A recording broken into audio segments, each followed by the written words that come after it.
main concept of the Sacred Water Circle is that water is sacred. Water is a living entity, and water has a spirit.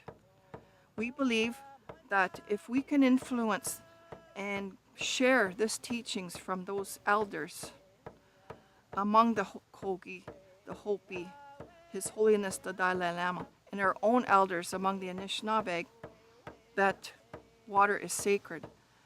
And we wanted to share this message with those people who are in positions of power in all levels of government, federal, provincial, municipal, who work with water in particular. Those who work in corporations that make decisions on behalf of the people for water, that when they do their work, the science and engineering that goes with that they will remember that significant, profound teaching that water is to be held in highest regard because it is actually a living entity that's sacred. Sacred meaning that it has a connection with the higher power.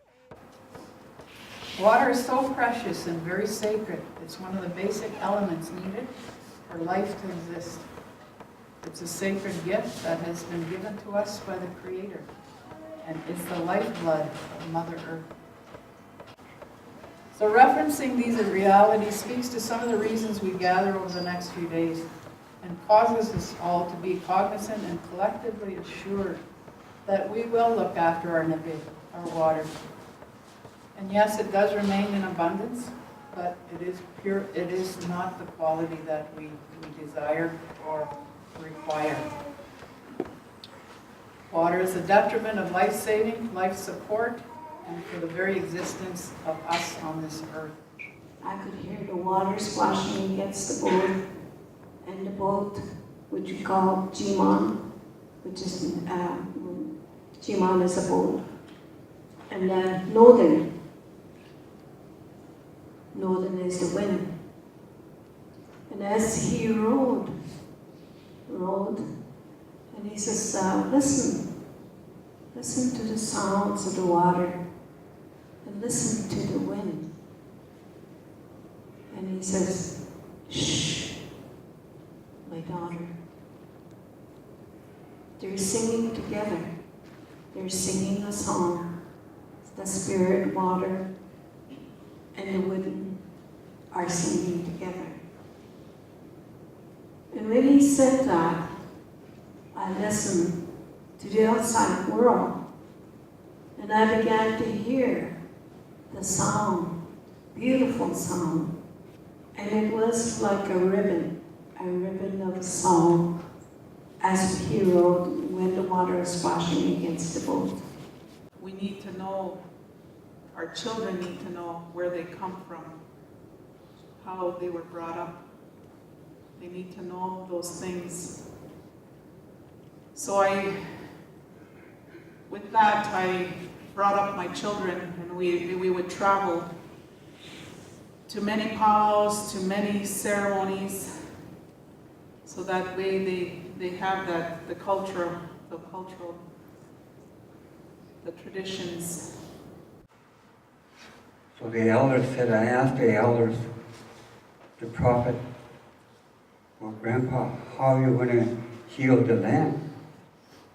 There's no more caribou and there's no more fishes going down. The people are dying off. People dying of sickness, cancer, diabetes. There's more coming up. What are you going to do? And the answer he gave me was, it's up to your mind. It's all up here. If your mind is good, your heart will be good. Your heart is good and your soul is good. And then your physical will be healed. Your thinking will be healed. If your mind healed, your heart healed, your soul healed, your daughter will be healed. Your wife will be healed. Your husband will be healed. Your people will be healed. Even the water will be healed too. So anyway, when we talk about duty, we have to think about what are we going to do for our children, our next generations, and the duty that we have for them and for the water. We need to give them fresh water to drink, the ones that have yet unborn, the ones that have yet to come, 7 times 7 generations to come. We have to think about them, not just ourselves today, but for the future. And so our duty is to take care of them also, and our animals, the animals that can't speak to us anymore. They did at one time when the Creator was very upset with us. At one time they came forward and they said, we will help them, we will feed them. We'll give them my body, we'll give them, the deer. We're all united by water, we're all water people. We're all water, we all have, I don't know how much percent of water that we have in our bodies. So we're all united in terms of by water, the lakes, the rivers, the oceans, the streams, every little bit of water, we're all united with that. And so when I think about the duty that we have an awesome responsibility, awesome duty. We all have to do.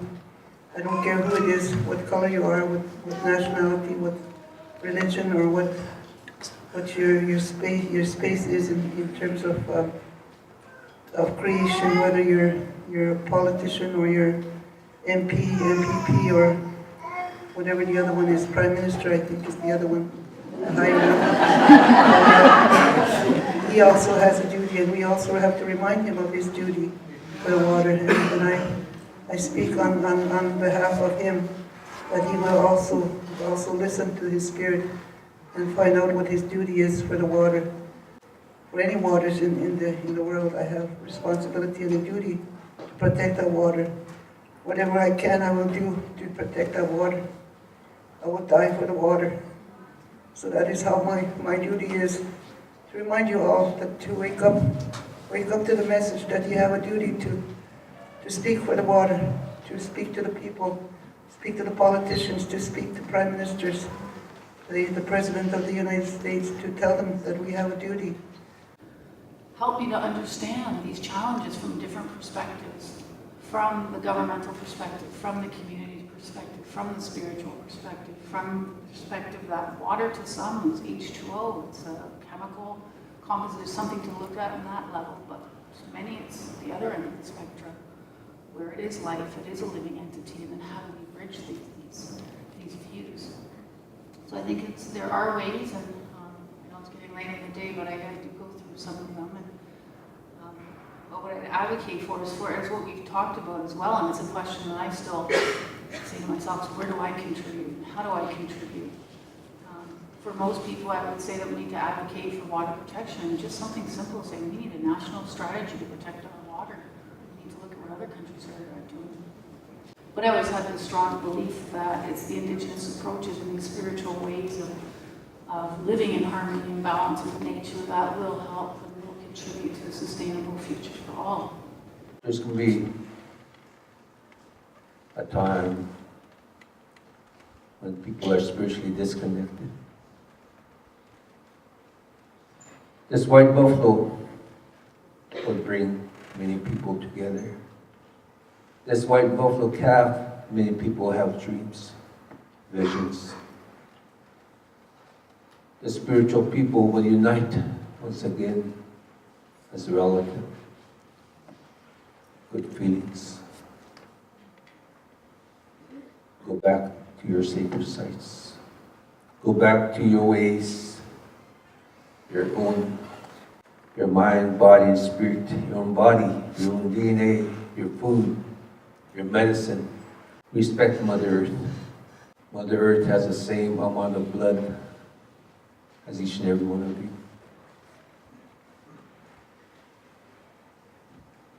So in our ceremonies, we have the women.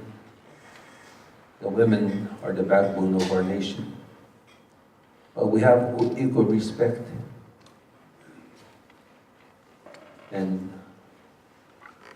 But today, like the elder said, we know what's going on all over the world. There's a lot of things that needs to change to be a better world. But our message with the white buffalo is that we are at the crossroads. Either be faced with a lot of chaos, disasters, tears from our relatives' eyes, or we can unite spiritually in this global community. That we can heal together as nations. the elders.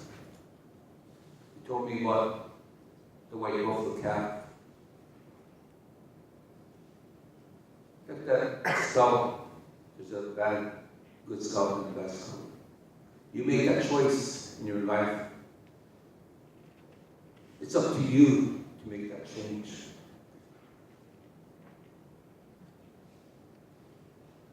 But always remember that in that circle, the sacred hoop, there's no one person higher than the other. You stand together, side by side, brothers and sisters. You stand together in this world to understand each other. Once again, all nations, all faiths. No more are we alone in this world today. We are in this global community together. We're at the point, even the scientists are saying, we are at the point of no return. When we speak about the crossroads, that's what we need. We are at the point of no return. But always, the elders and the elders here today have told you, have that faith, have that belief that we are going to succeed in the future. But it's going to take each and every one of you to help us. We can't do this alone. As he said that all human beings are equal. He said, don't ever look at other people as being here like that. Right across, all the same. For that reason, we should come together and try to save what we have left. I'm worried about what we are leaving for our next generation. What are we leaving behind? We have to come together and do whatever we can. I've used the water all my life, but now this garbage and chemicals probably from the community, from the diesel generators, whatever is flowing down to the shore. Even though nobody told me, says the water at the edge of the shoreline crosses. He said it's all dead because of what's being put in. We don't see it, but he says that's how it is. It's important to note that all of us issue forth from water. We do not issue forth from a stone or other elements. We all issue forth from water. And this being the case, then, we all need to come back to the ancestral norms of life that are held in water. As a final word before we part, we will like to just remind us all to continue seeking for that medicine, that healing medicine that the mother is urgently crying out for right now. And then this way, perhaps when we see each other again, given that the mother allows us to come together again, we can speak about what medicines, what healing we have found for our mother, so we can share it. And in this way, we will be, in a very concrete way, helping each other. So let's continue working together. Let's continue walking in unity to find what the mother is so urgently crying out for. So therefore, we have, through this misuse of the sacred energies, we have transformed ourselves from human beings into something that we are not. We have become ferocious animals. We have become insects that no longer have any feelings, no longer have any sentiments for other life beings. And this is the behavior that we're seeing amongst all of us today in our societies. you have no regard for others and other life beings. And it is, in our view, relative to this misuse of the sacredness of our creative energies. I prefer happiness, so I need to create happiness in my heart and share this happiness with the people. You know, the only energy that we have in the universe is hope. Please, don't give the permission for nobody, including yourself, to destroy this energy of hope. This is the message that my ancestors sent to me. And in this moment, one message, and the spirit say, or the ancestors say, that I need to share this message with everyone. The message is this: don't have fears to look, to see your internal world, and walking with reverence, and feel the power of your heart. That's it. What is the power of the water? Adaptation. How is possible for you or for my brothers that is coming from the northern part of Canada, live in this area that is really cold? Or for my brothers in Africa, live in this area where it's really hot? Or for us, live in some points that is almost 16,000 feet?